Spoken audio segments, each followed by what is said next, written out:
The thing is, talking normally is going right to the middle of the bar. Okay. But when I laughed, it was like really... Yeah, but it was too much. But the laughs aren't going to happen that much. Right, banter quality medium.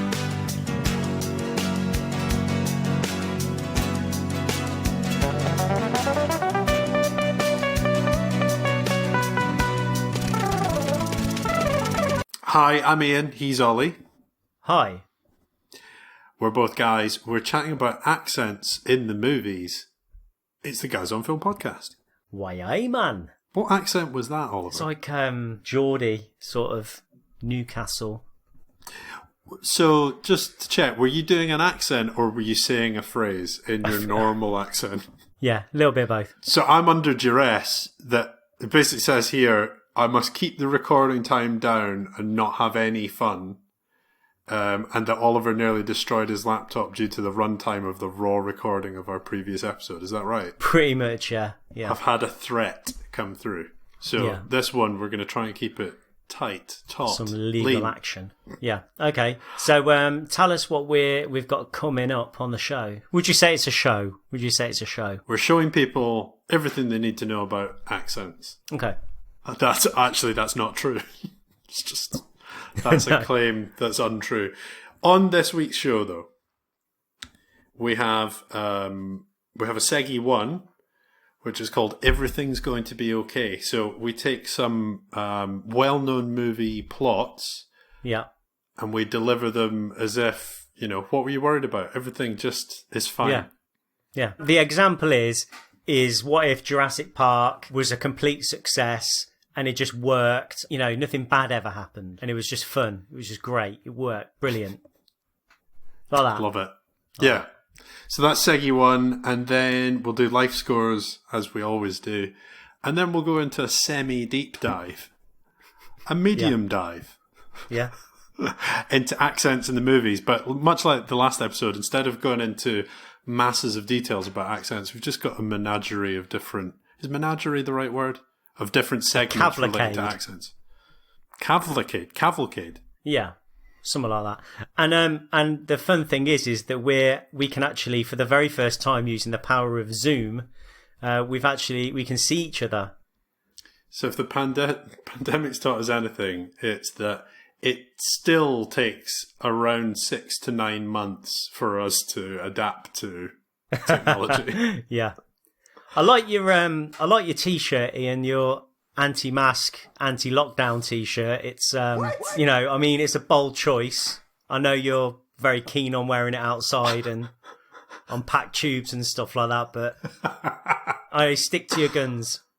Ollie lured me in there because I actually have a new T-shirt on, so I unzipped my jumper more, and then he hit me with this false information. This fable, yeah. It's a Mastodon T-shirt, a Bill and Ted. Did they do a song on the Face the Music soundtrack? I believe they did, yeah. This is a phone booth in cosmic space, but since people can't see it, let's move on. Okay. I get on with the rest of the show. Guys on Film. Yeah, we're guys. We're talking about film. It's the Guys on Film podcast for real. You know we're guys talking about film. It's the Guys on Film podcast for real. So yeah, Seggy 1, what we're saying is everything's going to be okay. I basically tasked Ian with coming up with a few scenarios from the movies, from pre-existing films, where everything turns out okay. Like the previously mentioned... Jurassic Park, let's say Jurassic Park, everything's fine. There's nobody there trying to steal eggs, or the security systems are actually like really decent and not using some kind of 3D line drawing matrix system where you got to literally fly through the entire facility to turn off a lock. I'm glad that technology never caught on. That's fair. Yeah. Why don't you hit me with your first one? Hit me with your best shot. Okay, so this is Jumanji, Welcome to the Jungle. And so here's the synopsis, the unofficial synopsis. Oh, I didn't write any unofficial synopsises. Oh, did you not? No. Did you just want me to discuss I'm just these? winging it. But you can do an unofficial synopsis if you want. I'm going to do them in the style of an unofficial synopsis because I took the time and effort to write these down. But could you give me the unofficial synopsis jingle line? The unofficial synopsis. Fridge, Spencer, Bethany and Martha all get sent to detention. Whilst they're there, they find a games console and decide to play the game for a few hours to help the time pass. End synopsis. Right. Okay. It's just the games console. Okay. And then what? And the game is called Jumanji Welcome to the Jungle. Yeah, and it's just a game where you play as characters and they all select the character that they want to be, and they're all quite happy that it is within the construct of a game environment and that they're just assuming that avatar for a little bit of time. And then detention's done, and that's that. And they learn something? Did they learn anything about themselves, or is it just... No. Oh, come on. Listen, mate, I'm not writing the new movie. I'm just writing the synopsis for this movie. Is it more like a sort of slice of life? Yeah, because what do they learn in the real film? They learn that, like, it doesn't matter who you are. As long as you're really attractive. Yeah. Or, like, have huge muscles, then you can be confident. Yeah, exactly, right? So, like, I'm like a meek, partly depressed person and I can't get the girl. But now that the girl's seen me as The Rock, yeah, she realises that actually there's more to me. And it took that cosmetic intro for her to break through that barrier. I think but in your game, it's just all about, he does like a speed run on the 3rd level and she's like, hell yeah. She's like, fucking hell, nice moves. I didn't realise you played games. You got a Twitch stream? Yeah, and he has, and it's great. Okay, shall I go through my first one? Yeah, go for it. So this one is based on The Fly, and as we know in the original Fly, he enters the pod. Can we get a ding for every episode when The Fly is mentioned? There we go. Wasn't very good. Okay, sorry, please continue. Wasn't very resonant. Yeah, so this is The Fly. So in our version, well, in Cronenberg's version, Brundle is building a telepod which transports him from A to B. It takes his genetic structure and rebuilds it again somewhere else. And in their version, a fly also gets in there and it gets fused with his genes and rebuilds him as Brundlefly, with tragic consequences. But in my version, because I'm thinking in the film, the fly's actually making a lot of noise. It's really buzzing around, like, you know, the sound designers really went to town on how much it's buzzing.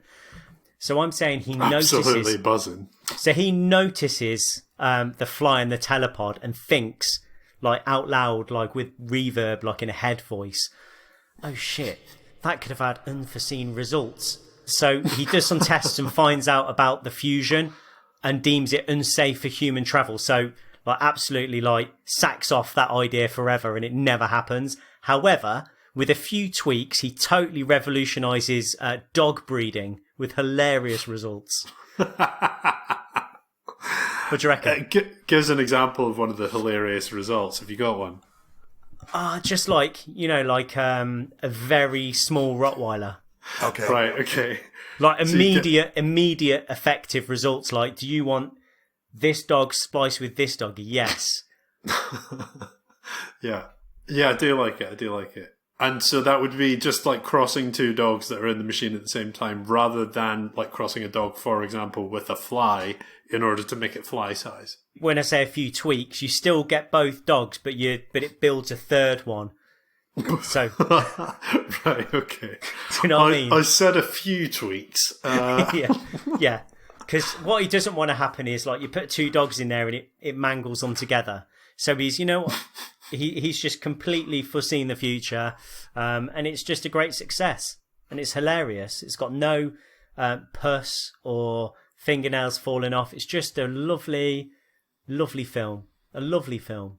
Cool. And I get that that's also blending into The Fly too, because you're still very upset. Yeah, about the poor dog. Yeah. Okay. All right. Shall I do my next one? Yes, please, if you would. So it's Taken. Former Green Beret and CIA. Former Green Beret and CIA officer Brian Mills gives his daughter permission to travel to Paris against his instincts. At the airport... Is it still to see U2? At the airport, Brian learns that Kim lied. The girls are actually planning to follow U2 during their European tour. Okay. The girls have a wonderful time, and Brian joins them in Utrecht for the final concert of the tour. And loves it. Wow. It's great. It's a happy ending. He actually didn't realise he liked U2 as much as he does. But I think that his character probably would be more likely to enjoy U2 than a teenager. Yeah, it's so badly written. Even when that film came out, a teenager wouldn't have been into U2. It's like, the screenwriter was there going, what's a good band that I know? And U2, Are they still relevant? Sure. They had that album on the iPods. So, and they're always cool. They're always touring Europe, aren't they?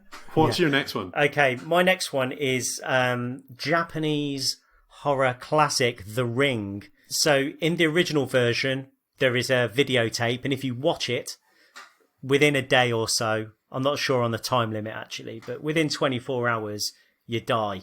And you die in like a really sort of scary way where your face is all like, oh my God, I've just seen something really horrific.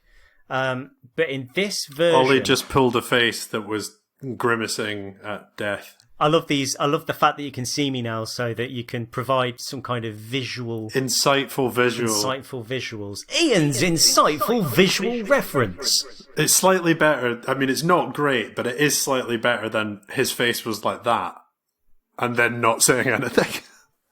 For the audio form factor.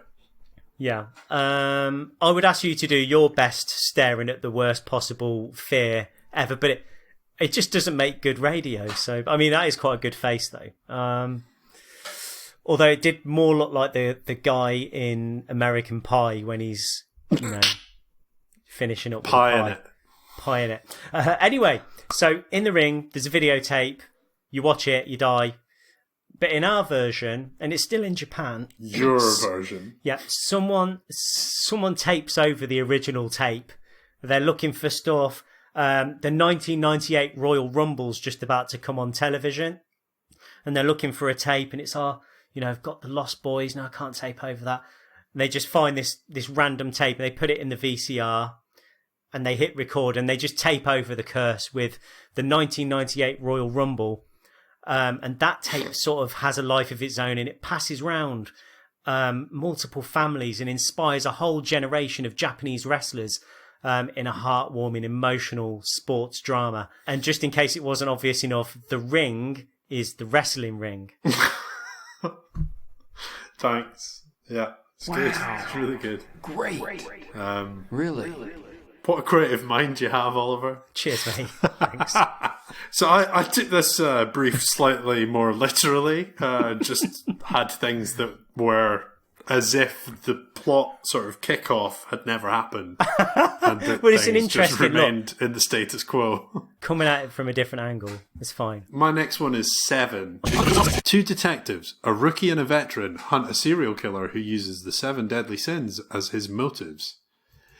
The entirety of the horrific plot plays out, but much like David Fincher's previous movie, The Game, it's all a massive ruse. Led by Detective Somerset, the entire cast of the ploy get back together with all the supposed victims turning up still in full, often bloody makeup, and have a laugh about how they pulled the pulled the wool over his eyes. The icing on the cake being Tracy running in with her own sculpted severed head and flailing it around him, saying, "We got you. We bloody got you, you silly arse." And they're all laughing like at the end of Thundercats. Yeah. Oh, that was good. With the guy with the knife on his thing. Oh, brilliant. 2-frame animation just sort of bouncing up and down. Yeah. So it's basically exactly the same film, but with an alternate ending. It is, but the good thing is nobody died. It's just that one person got traumatized. Who gets traumatized? Mills. Even though he knows it's a funny joke. Well, he did up until when everybody jumps out again at the end and says it was all a laugh. The damage has been done. Yeah, maybe the damage has been done because he thought that his wife and child were dead. Ian, I did actually say that this one was films where everything is okay, but you seem to have kind of inadvertently made 7 potentially more harrowing. I've got one last one. Do you have another one? I've got one more. Okay, I said cool. 3 each. So my final one is The Matrix.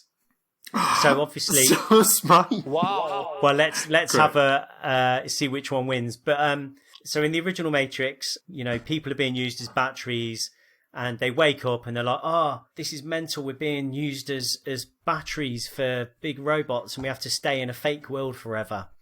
Yeah. So in my version of The Matrix, the first people kind of wake up and realise what's happening, but they realise that the actual outcome of this is they could end up kind of living in a cave and stinking and like listening to trance music and eating slop. So they all mount an effort to rejoin the Matrix and actually live in an ideal life within the Matrix, and like knowing about it and everything and going, I can literally do whatever I want. I can eat crisps. I could buy ready salted crisps and I could will them to be any flavour. See if this rings any bells. Thomas Anderson, a computer programmer, is led to fight an underground war against powerful computers who have constructed his entire reality with within a system called the Matrix. But after he's brought out of the Matrix into the real world, he begins to realise that Morpheus and his gang of worried rebels are all in a fluff about nothing. The real world is actually quite shit, and so he convinces them to just get on with it and enjoy the Matrix. Perfect. I can't believe we've got the same one there. That's fantastic. What an end to the segment. I feel as though anybody who's been a long time listener might be starting to get some sense that we maybe just talk about 6 or 7 films on repeat. The Fly, The Matrix, Commando, 7, Alien, and anything with Arnold Schwarzenegger in it. And London Has Fallen, or whatever it is with Gerard Butler. Should we rename the podcast 7 Films We Like Forever? Yeah. Welcome to the 7 Films We Like Forever podcast. I'm Ollie. He's Ian. I like it. It's a new alternate intro. Yeah. Okay, cool. Does this new format still have live scores? Yeah, let's get on with that then. Life scores. Live score. How are you? Live score. I'm fine. Thank you. Live score. Out of 10. Live score. Probably like a 4. How are you? Fine, thanks. How are you? I'm fine. Thank you. Give us your update first then, Ollie. It's So- been an interesting little while since episode 110. Okay, so big news. I got a PlayStation 5. Wow. I had that as the top thing on my list. And originally when I wrote my list, it was PS5 update, as in you tell us about your PS5. But then I got one as well. Really? Yeah. Did you get a disc or a digital version? I got a disc version. Nice one. Were you going to judge me if I got a digital version? No, not at all, not at all. But so far I feel like I think it's a nice step up from the last generation. I'm really enjoying it. I think Astro's Playroom is very nice. The controller's fantastic. Wow. I've been playing Demon Souls quite a lot, and a game called Dirt 5. Don't know if you've heard about it. But actually, did you burp when you said that? No. But yeah, I'm very impressed. It was a doddle to set up, although it is massive. It's hulking. Massive, yeah. I've got this small unit that's intentionally made to fit we bought it because it was 1 meter exactly to fit into this gap in the living room. Yeah. And the TV unit just fits, and it barely fits the PlayStation 4 in it, and now I've got this thing that's the size of... And where are you housing it now? Here's the thing, and this has pissed off a number of my work colleagues no end. I got one the day that they were launched. I've not actually set it up yet. What? Why? Because I'm right in the middle of the original Insomniac game Spider-Man. Oh, okay. And I'm on PlayStation 4 playing that, And I'm just Yeah. like, well, I'm going to finish it. I'll finish that and then I'll move away from PlayStation 4. Fair. But you can transfer your save across to the PlayStation 5. I can, but I want to finish that game without doing all the downloads, uploads, transfers, and bollocks. Like, just let me finish it. But anyway, I'm literally halfway through it. Okay. Well, I was a little bit worried that it might be, it wouldn't feel like a kind of a generational leap, if you know what I mean. But I think, Ian, the controller is an absolute game changer. Wow. It changes the game. Yeah, it does. No, it really does. Like playing Dirt 5, for example, with the triggers, you get the tension on the triggers. It's got these adaptive triggers. I'm going to just keep saying the word triggers, so when you're on the dirt or the tarmac, you can kind of feel the bite of the accelerator and the tension on the brakes. It's fantastic. So anyway, that's get that nerdy stuff out of the way. I treated Mandy to watching a movie. We watched The Fly, and I just wanted to give you an update on what I feel about it now. I think it's still got great SFX. The music by Howard Shore is fantastic. Wow. Like, you don't realise how good the music in is. It is so over the top and dramatic. And it's also quite funny. I didn't realise how funny the film is. Like, there's at some point where he's kind of like knocks his ear off, and his reaction's just kind of like, oh, that... do you want to come and see? And he says, like, do you want to see what else I've got in my cabinet? And he's got, like, Todgers in there and everything. Fantastic film. Mandy was squealing and squirming throughout because I did warn her that it was really grisly.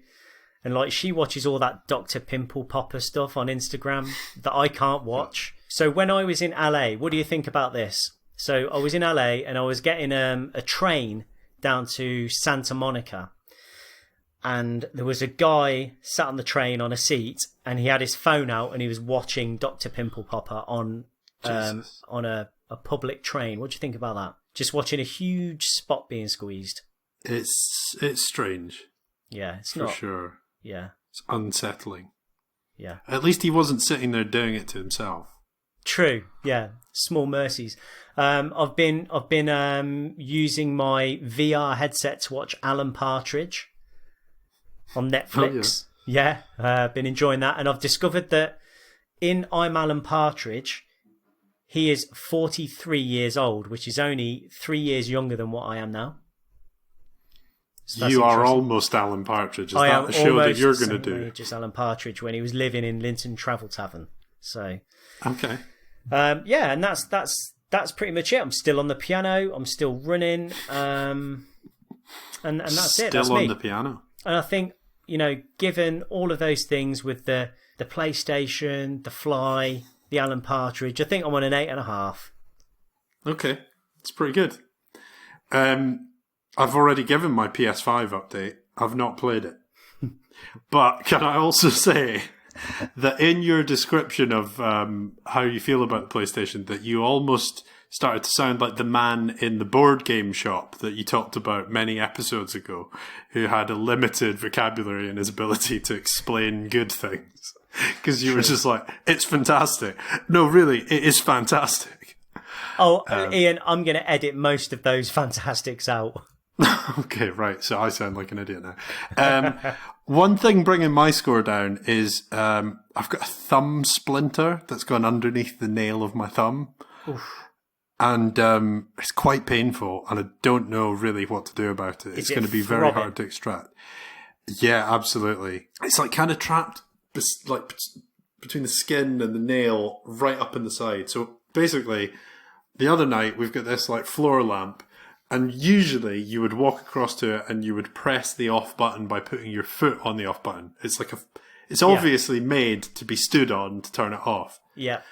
I was sitting in the middle of the living room floor and I reached over to it, and I don't want to describe it in too much detail, but like my fingers were facing down the way to press the button, but my thumb was dragging along the bottom, and it just lifted against the grain. A whole pile of, like, we've got exposed wooden flooring. It just lifted a bunch of that right underneath my nail, and it's very painful. And the problem is, like, I've soaked it in salt water. I've done all sorts of stuff to try and, like, kind of ease out whatever's in there. But I just really, like, I've got no idea how it's going to come out because it's really jammed in there. And how far down your nail is it? Like, just more than halfway. It's quite bad. Oh, wow. Have you tried a little needle? It's too painful for that. Like, I could, but I think I'd have to, like, have a whiskey and, like, really... That is the most sort of film thing I've heard. Is like, I'm going to have a shot of whiskey and then... sort of pour gunpowder in it and light it. Yeah, and then like put a wooden doorstop in between my teeth. So that's bringing me down. But I've got there are other strange parallels in our preparation for this podcast because I thought it was worth bringing up a couple of films that I've watched recently. So we watched From Dusk Till Dawn, The Fly, The Brood, and Society all around sort of Halloween time. Okay. We actually watched. From Dusk Till Dawn and The Fly together. I watched The Brood and Society. So, Ian, you sent me a message ages ago that you didn't actually respond to, and you said, suggest some horror movies, but not gory, just ghosts and scary. And I think I suggested Signs. Yeah, but that was after we'd already watched these gory ones. A load of gore. And it became obvious to me that Rhea was not into the gory stuff. And my takeaway from it was, like, lots of people are actually repulsed by this. Mm-hmm. But I just, for some reason, never take it seriously because it is so obviously prosthetic. But yeah, Rhea was really not liking The Fly. Especially, I think, like, the white fluid, I think, is probably the worst bit of it. And the arm wrestling. Oh, yeah. Grim. Yeah. Pretty bad. So... we had very similar experiences there. But would you say she enjoyed it? By the end, would you say that was a good story, well told? I'm not sure. I would need to ask her. But I know that Can you go and ask memorable. her now? Can you go and ask her now? Say, was it a good story, well told? So none of that will have been recorded because it was away from the snowball. So Rhea says, yes, it was memorable, but she pulled a grimace face. And yes, it was a good story, well told. Yes, it was a good story, well told. That was without a grimace. I think she was sincere about that. Yeah, but also there wasn't any funny bits in it to her memory. Not really. She couldn't remember any of that. Okay. But then you're coming at it from that angle, having watched it about 12 times. So I'm going to ask you a question. So I feel like The Fly is a film that they'll end up remaking with a ton of CG at some point. And, I think Jeff Goldblum in it is so fantastic with his sort of quirky mannerisms and what he brings to the character. Who do you think they would get to play Brundle in a 2022 remake? And is it Dwayne Johnson? It's The Rock. It's The Rock. And does he? And how does he? Does he rip the fly out of himself and then fights it around New York? Or that's the new twist. Yeah. Yeah. No. Get the hell out of my body. If I was like, I was thinking seriously for a second there before The Rock came up, but like maybe someone like Michael Fassbender would be quite good at it. Okay. Maybe. Yeah. Like if it were treated seriously, but you can also imagine it being done a real disservice with some like Ryan Reynolds. Yeah. Eddie Redmayne. Ready Edmayne. Yeah. All right. So I actually might say that I'm an 8. I think that half point is gone. So you've beaten me on LifeScores this week, but that's because my thumb is just very sore. Okay. Ian, I just wanted to tell you about one more film that I watched, which is Pet Sematary. It's about the pets. When they die, they take them to the pet cemetery, and then like a few hours later, they come back and they're alive again, but they're not all there. They've been to hell or something, and now they're back. I kind of enjoyed it. The old one is showing signs of a little bit of kind of TV movie about it. Ultimately, I think I just wanted more stuff to come back. It took quite a while for, there's a cat that comes back. And then is this the first time you've seen it? So I saw the original when I was young. And then I've seen the remake recently. And I watched the old one again just the other night. I just wanted more stuff to come back because it's not until the end that they actually kind of, sort of really get to the promise of bits coming back. But I still think it's an effective movie. But I just wanted to bring up one line of dialogue that I thought was absolutely hilarious. And this is when the kind of the surgeon guy that moves into the big house, after the child dies, he kind of goes AWOL for a bit. He's actually going to dig up the body of his child, but nobody knows where he is. And somebody just says, he's probably gone out for a burger or a chicken dinner. You know what guys are like when they're on their own. That's a genuine line from the film. Just... Do you want me to read you the line again, or...? No, just like, I mean, yeah, out of context, maybe it's less funny, but No, it's not supposed to be funny. Thinking? It's not supposed to be funny, Ian. No, but you're telling me because you think it's hilarious that it is I think it's quite funny that the Is it in the Stephen King original? It's in the Stephen King original. You mean the book? The film. No, that's what I mean. Is it in the book? Do you think it was a written bit of dialogue?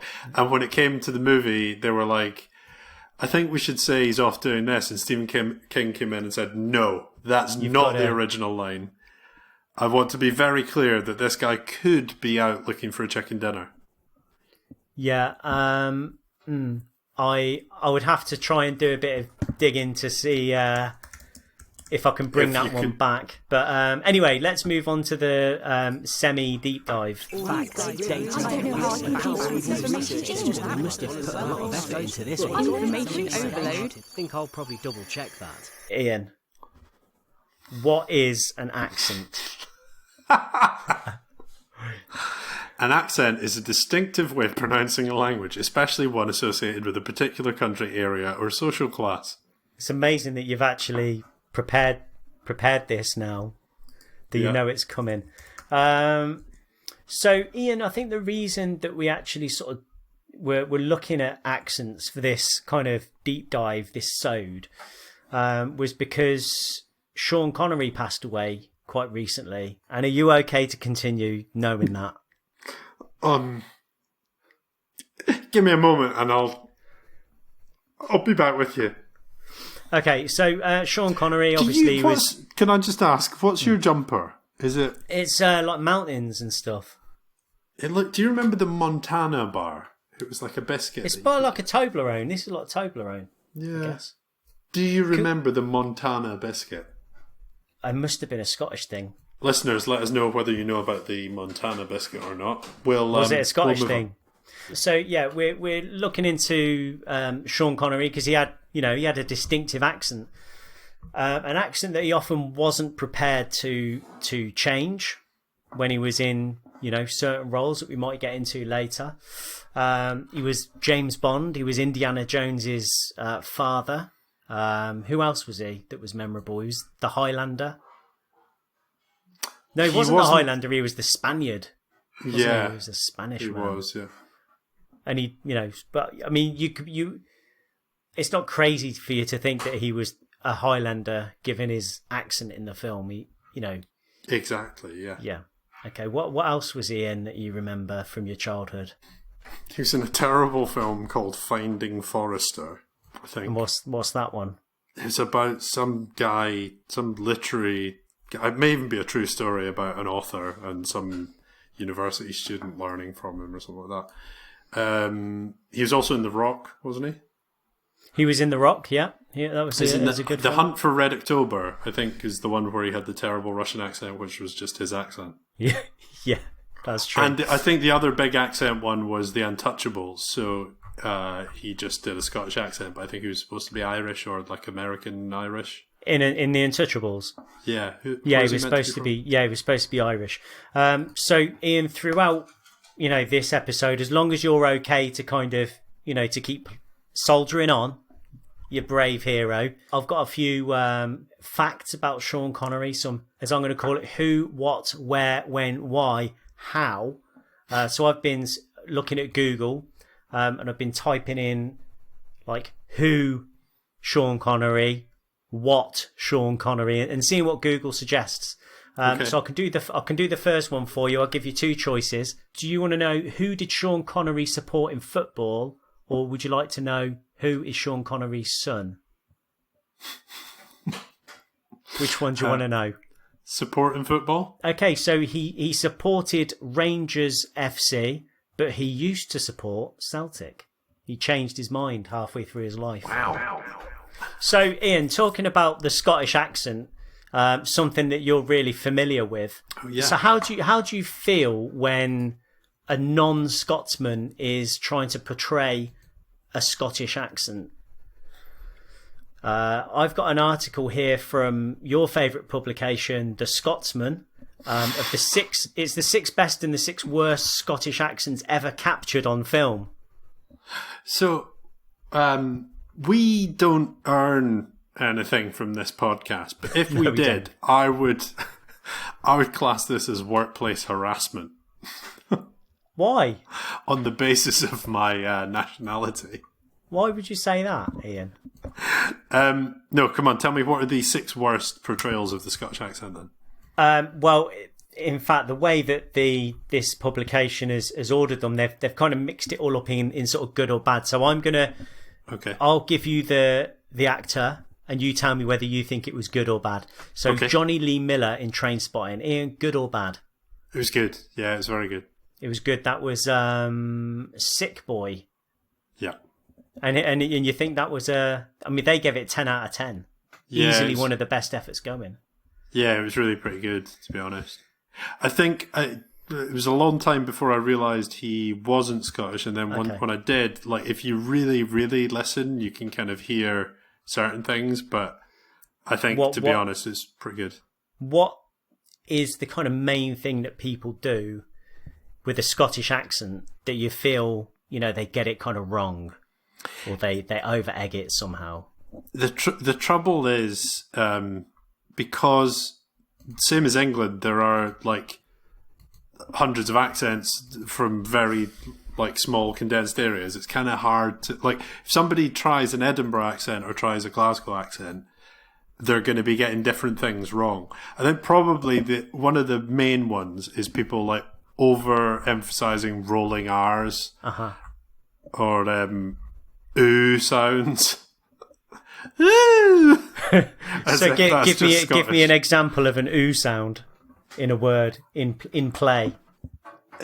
It's very rare that I've ever heard a Scottish person say the new, but seemingly English people feel like that is a must-have in their portrayal of a Scottish accent. Okay, so Robert Duvall in A Shot at Glory. Ian, good or bad? Or nay? I've never seen it, but I've seen the trailer for it, and I think it's quite bad. It was me who had his daughter stolen from him. In this article, it says it belongs to the lower leagues. So I think we should do an episode on that film, because I'd love to watch it, and I'm sure it's absolutely god awful. Oh, come on. Okay. Next up, have you seen the film Brave, the Disney Pixar Scottish fable? Yes, I've not watched all of it, but it's one of those sort of Saturday afternoon films that you maybe watch 10 or 15 minutes of, and I think a lot of the accents in it are quite bad. Emma Thompson here was it suggests that it was pretty good because her mother is from Glasgow. So Emma Thompson's done a good Scottish accent in quite a few things, I think. There was a film she was in with Robbie Carlyle about some mad hairdresser or something like that. Like a demon barber version. Sweeney Todd. Yeah, kind of. But she was good in that, and she also I'm pretty sure she's done a Scottish accent well elsewhere. But I think I meant the ensemble cast in Brave mostly didn't get it right. I think probably she did. There's a particular point where it may be so over the top, or the type of film that it is not particularly trying, like Shrek or something like that. Does it need to be absolutely accurate? I mean, what do you think about Shrek? Is that a good accent or is that a bad accent? Does that sound good to you? It's a bad accent, but it's acceptable. Okay. That's what I mean, Ian. That's what I'm saying. Is it acceptable? Yeah, I get what you're saying. And Brave, it put me off. Scotland. Put me off the film. Okay. And that's why I only got 10 minutes on the telly. Okay, Jude Law in Black Sea. Now, Ian, if you haven't watched the trailer for Jude Law in the Black Sea, I suggest you do. I'll try and put a little soundbite in here, but have you... Not very clearly in my memory. I feel like maybe I've just seen a clip or two of it or something, but can I have a listen now? And Yeah, can sure edit you out the can. gap? Have a wee listen. Black Sea Jude Law trailer. I've been working on submarines for nearly 30 years. It's terrible. It's the same as Pete Cato's. I've watched 6 seconds, of which 3 of them were the titles. So 3 seconds in, his accent's horrific. You blew it! Can you get to a point where he says the word Peter? Can you just tell me now how you think he says the word Peter? Okay, well, I've not got to the Peter bit, but he probably goes, Peter! Peters.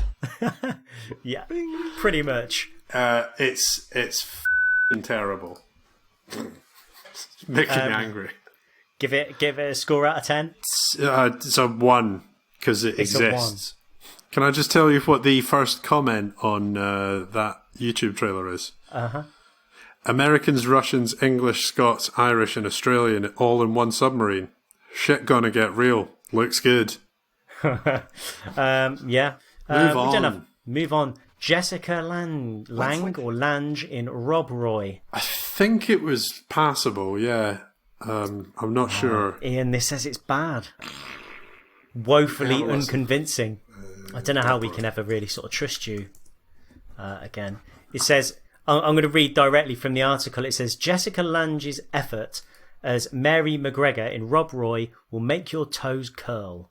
Okay, So give me bad. I just want to listen to it. I've got the YouTube video up now. There is no dialogue. Working my way to dialogue.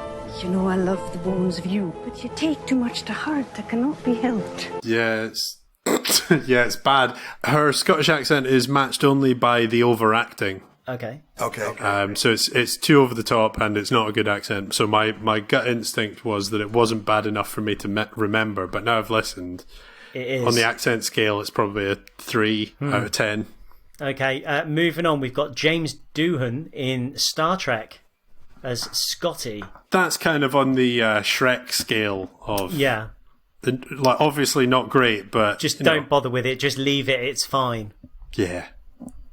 Okay, we've got Johnny Depp in Finding Neverland, playing J.M. Barrie. I've never heard it, but God, he's quite good at an English accent, isn't he? Is he? Have you heard him in Sweeney Todd? He sounds like he's in EastEnders, mate. Buy some food, get a room, stay there.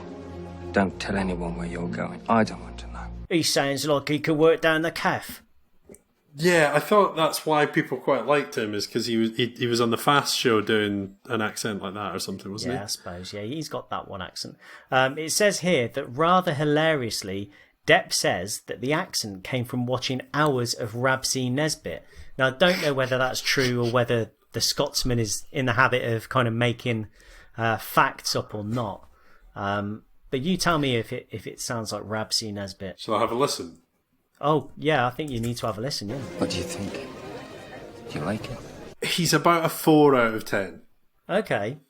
So what you're saying is getting some things right. He's getting some things right. Where he's gone wrong is he's not getting the R's right. So he's going like George instead of George. Like he's somehow just totally missing the R being in the word. Okay. He said he's talking to a little boy in this who's called George. He says something like, "That's the thing, George." But I mean, you know, that wasn't a very good accent either that you did. So, and you're not even an actor, and he is. So that is how difficult it is. Surely the actor should be better than a real Scotsman. Christopher Lambert. Christopher Lambert in The Highlander. What? I didn't even know he was... I didn't know it was intended to be an accent, was it? In Christopher Lambert in The Highlander? I mean, he's supposed to be Scottish, isn't he? It's news to me. I thought he just didn't try, and it was meant to be that he was French, or is he Belgian or French, or where's he from? American French. You cannot die, MacLeod. Accept it. If you're going to sign on for a film about... and you're playing an immortal Scottish swordsman. I mean, let's face it, you know, if you're immortal, you've had loads of opportunity to really sort of pick up the accent. So it can't be French. Unfortunately, Christopher Lambert had 3 months to prepare. Connor McLeod. So, Let me have a listen. go on. If it came down to just us two, would you take my head? It's like a 1 or a 2. It's a number 1, maybe a number 2. Okay. And finally, Chris Pine as Robert the Bruce in The Outlaw King. I think this actually looks like a pretty decent movie that I want to watch. Wow. Okay. I'm having a look now. Is it not a telltale that if he's not speaking in the trailer, it's bad? It sounds like it's all right, but I only just got a little clip. Let me just get some sort of dialogue here. I could talk about honour, It's quite good. Okay. but you are here. No, it's Confirmed. not. Ah, he messed it up halfway through the scene. Here. You are here. Here. It's very variable. It's like, it's ups and it's downs, mate. It's ups and it's downs. I mean, but it sounds like he gave it a good shot. He did give it a good shot. Do you want to know what my favourite Scottish accent? Yeah, go on then. It's Robin Williams as Mrs. Doubtfire, or Robin Williams during his stand-up routine about the golf course. What do you think about that? Yeah. Like, it's obviously shit, but it's a quite good attempt. Ian, are you okay to hear another Sean Connery fact? Yeah, I'm alright, yeah. Okay, so we've either got what is Sean Connery's real name, or what did he say to Disney execs to not have the budget of The Rock cut? 2, please. Sean just shut them down and he said, "You should be giving Bay more money. Have you seen the footage of this movie? He's doing a phenomenal job. Don't you want a great movie?" He just laid into them. They left with their tails between their legs. This was Disney long before it became like the biggest superpower in the world. Yeah, Right? holding a little bit of cash back from Michael Bay, and Sean Connery stepped in and, unloaded You listen on them. here and you listen good. This film's going to be fucking fantastic. Well, he weren't wrong, was he? Fair? Yeah, fair. Yeah. Let's do one more. Great fact. Okay, so where does Sean Connery come from? Or that's all I've got, actually. Where does Sean Edinburgh. Connery? Yeah, Fountain Bridge. Oh no, Okay. and where was his last location? Was in the Bahamas. So you're getting 2 facts there. So from Edinburgh to the Bahamas, what a life. Is that going to be your unofficial tell-all? From Edinburgh to the Bahamas. I've never been to Edinburgh or the Bahamas, so No, but it'd be your tell-all about him. can I give you some a couple of mad accent ones that I think they're no good? I hate to say it, and this is not speaking ill of another person that's passed on, but Carrie Fisher in Star Wars. I think this is more just unfortunate than anything. She started off with a British accent and then slowly reverted to an American one over the course of the series. Yeah. But in her defence, she says that you literally just could not read the script and the dialogue in any sort of accent, let alone American. So it kind of sounded the most natural in a kind of weird British accent. So there you go. Carrie Fisher over the course of multiple Star Wars films going from Britain to America. So, we've actually just watched all 9 of the main films of the last, 2 weeks. And yeah, it's quite... Yeah, you notice it when you watch them in such quick succession. What would you say that your favourite trilogy is now? Prequel, which I assumed was your favourite before, middle, classic, or modern? Why did you assume the prequels were my favourites? Just because that's your age, isn't it? When you were, at the cinema, like with your Pogs, or Tazos, or whatever they were, and your sticker Pogs. album, and Tazos Yeah. and shit. yeah. Yeah, so I hated those ones in the cinema because I just didn't really get what any of it was about because it was Bored. too young. I was like, what's this shit? Dad, what's a trade sanction? What's Senate? What's that? Dad, what's an embargo? So actually, funnily enough, I think the ones Was that your dad were, there? Was your dad there? Nah, I with went you? to those with pals. Yeah. In the cinema watching Star Wars with my pals. No, actually, this time round, I think the middle trilogy, as in the original trilogy, but the middle chronologically, was the least crowd pleasing. Oh, okay. And I think that's because Leia plays quite a backseat to the lads. Yeah. Whereas Padme's quite an important part of how everything evolves in the first trilogy, and Leia becomes very important, and so does Rey in the more recent one. So Don't know. Controversial. We're going to get all the Star Wars diehards emailing into us. That's true. Where can they email us, Ian? The Star Wars diehards? That would be guysonfilmpodcast@gmail.com. If you're a Star Wars diehard and you're affected by Ian's opinion, then please email. This summer, Bruce Willis, Star Wars diehard. So also Gerard Butler in PSI I Love You. He was doing PSI I Love You. Does he love that Gangnam Style? So yeah, he was doing an Irish accent in that one, and he actually he apologised for abusing the accent. You're going to be so impressed. So he's attempted to do quite a few accents. He's attempted to do American, Irish.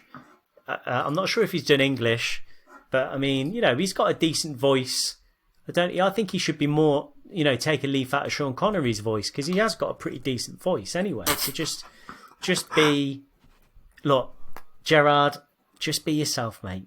Take a leaf out of Sean Connery's voice. I think he suffers a little bit from a sort of, what do you call it when British people do a lot of work in America and then they have this sort of...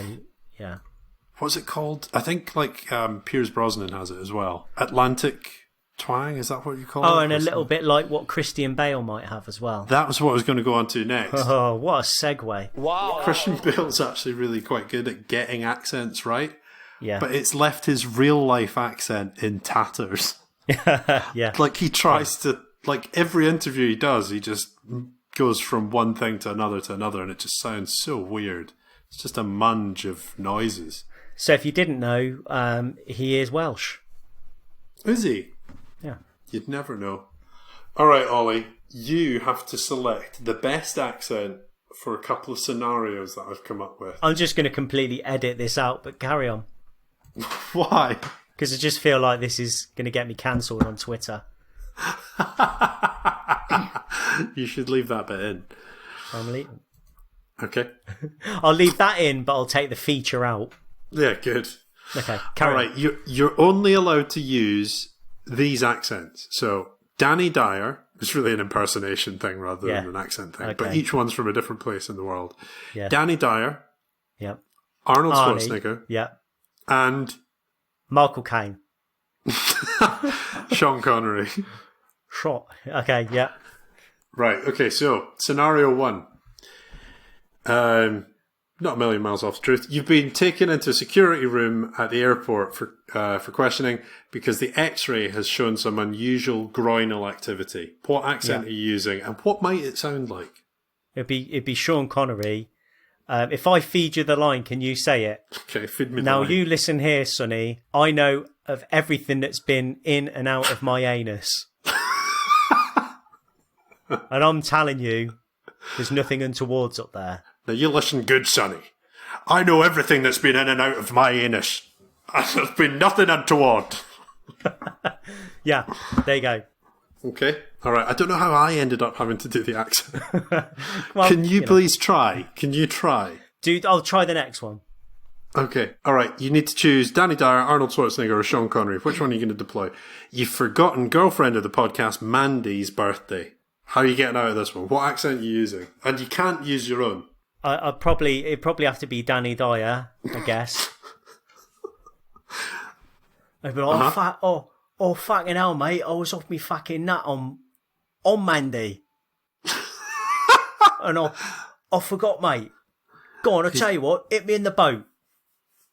That's your present. Hit me in the boat. Great. It's good. Do you think Mandy would react well to that?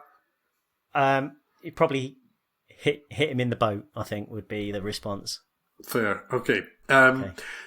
You're visiting the cinema during the pandemic, and you're the only person in the theatre until right before the end of the trailer. Somebody else comes in and sits 2 meters behind you. Safe, all safe, but you're the only two there. After holding it in for 45 minutes, you fart and it smells so bad, there's no avoiding the elephant in this room. Yeah. What are you saying? Come on, audience, give these people air. Yes, yeah, it's good. It's there. All right. Okay, I've got a quick quiz for you. So this isn't really to do with accents, but because I watched Pet Sematary, I noticed that there was a couple of little songs in it. So who sang the theme tune to Pet Sematary? Was it the Ramones or the Misfits? Can you remember? Ramones. Yes, okay. Is that a question, or are you just like wanting to have a chat about this? It's just a question. Was it not Joey Ramone on his own? Now you've got me thinking. I think it is the Ramones, and they did like quite a spooky album of kind of songs about like skeletons and things like that. Did you realise that there is a Dream Warriors theme tune? I did not. Okay, so Ian, this is going to be a 50-50 coin toss for you. Is it by Dokken or Winger? Toinkos. Did you mean to say Toinkos? Did I say Toinkos? Let's listen again. I meant a coin toss. That's fucking brilliant. Dokken or Winger? Walkin or Dinger? Yeah. I'm going to go with Walkin. It's actually Dinger. No, it is Dokken. No, I said Walkin.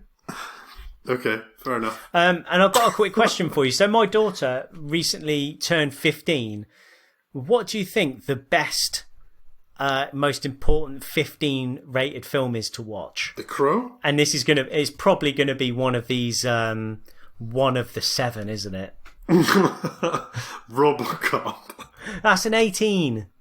Is it? Oh yeah, it must be. Yeah, The Crow. Commando's an 18. Aliens is an 18. You know, they're all 18s. I think Terminator 2 is a 15. Oh yeah, fair. Has she not seen that? No, she must have seen that. She's seen Terminator 1 supposedly, and that's an 18. I didn't let her watch it. Okay. Well, she's seen one, sure, too. Okay, so you've heard it here first. What else have you got? So I've got a segment called The People versus Ian Smith. Okay. So I realised that our Apple reviews, we had one star review. Mate, don't. Do you want me to talk to you about what this one is? Go on in. So somebody called Very, Very Nice Guy on the 17th of May this year, gave us a 1-star review. And the title says, Ian is a bit odd. And then the body just says, see title.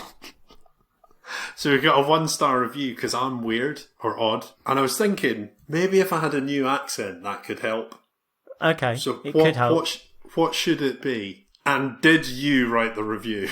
I didn't write the review. I think you could potentially... I mean, the accent that you do is either Brian Butterfield with a cold or obnoxious advert man. Hey, guys! So it's either that one or very nasal. Maybe, but I don't think that's going to make people think I'm any less odd. I don't see where they'd have got that from, to be honest I'm with odd. you. Yeah. Well, I'm looking back, and May was when we did feel-good movies. Uh-huh. Maybe I said something inflammatory bad. around then. Yeah, if they were just trying to feel good, then maybe I made them feel bad. I mean, what I would suggest is that people leave, like, you know, a 5-star review. Yeah, because being odd should be acceptable. Yeah, exactly. Let's normalise being oddity. odd. Yeah, I think exactly. One person's 5-star review is another person's 1-star review. So who knows? Anything else that you think could help? You know, like if I were to do one thing right now that you think would seal the deal on somebody hitting the 5-star review, what do you think it would be? You know, I mean, I think you've been doing pretty well. You've done some good research. You've, you know, you did really well with the accents and reviewing everybody's accents. No room for improvement. A+. Not much. Yeah, no room for improvement. I think they're going to turn that 1-star into a 5. I can just feel it. All right. Well, if you like the podcast, then go to Apple and give it a 5-star review. Exactly. It's very easy to do. I've just got one final thing, actually. Go on then. It's the name game. Oh yes. I'm going to try and mark them this time if I can. So, are you ready? And willing. Mm-hmm. Yes. Okay. Robert Redford. De Niro. Tim Spall. Robbins.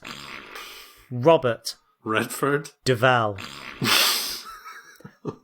Robin. Williams. Correct. Yes, that's one. Robert. Monkhouse. What? Redford. Julia. Roberts. Yeah. Robert. The Bruce. Patrick. Robert.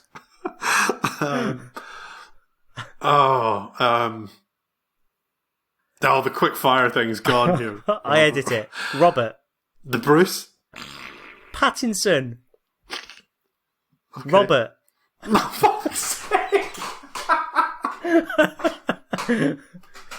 There's only so many anyone can know. This is amazing that you can only think of Redford. And then I got the Redford one wrong. I can't think of any Roberts in film. Apart from Julia. Come on, guess. I can't. I've got no Roberts left in me. I've got nothing. Downey Jr. Oh, for fuck's sake, you're joking me. Margot. Robbie? Yes. Okay, so I thought you were going to then twist it and turn it into something else. The trepidation and sheer horror that you experienced there was well worth it for me. Jesus. Is that it? That's it. I feel like that's the most stressed you've been all year. Yeah, it's been pretty stressful year as well. What about Robert Rodriguez? You missed him. Zemeckis. Carry on, couldn't I? Yeah. You can think of all the Roberts now, just, No, I'm not thinking. I'm using IMDb. Oh. Why don't you do the plugs, Ollie? I can't be bothered. After that stress. So if you enjoyed the show, let us know at gofpodcast.com. No, I'll do the plugs. If you'd like to get in touch, our email address is guysonfilmpodcast@gmail.com. You can let us know what you liked about the show, or you could just tell us other things that I could do to improve myself so that people don't think I'm odd. I didn't take that personally, honestly. We're also on Instagram and Twitter at GOF Podcast, and we're on Facebook at facebook.com/guysonfilm. Ian, would you rather be seen as just, some kind of boring, straight down the middle, kind of guy, nothing interesting, or would you want to just, do you want to let's celebrate? Be a bit more like you. Let's celebrate being a bit odd. I don't think there's anything wrong with that whatsoever. No, you're quite right. You're quite right. Right, well, unlike very, very nice guy. That's yes. me. Yeah. Okay. Right. Hey, bye. Fuck you, very, very nice guy. That's a bit odd. Very, very odd guy.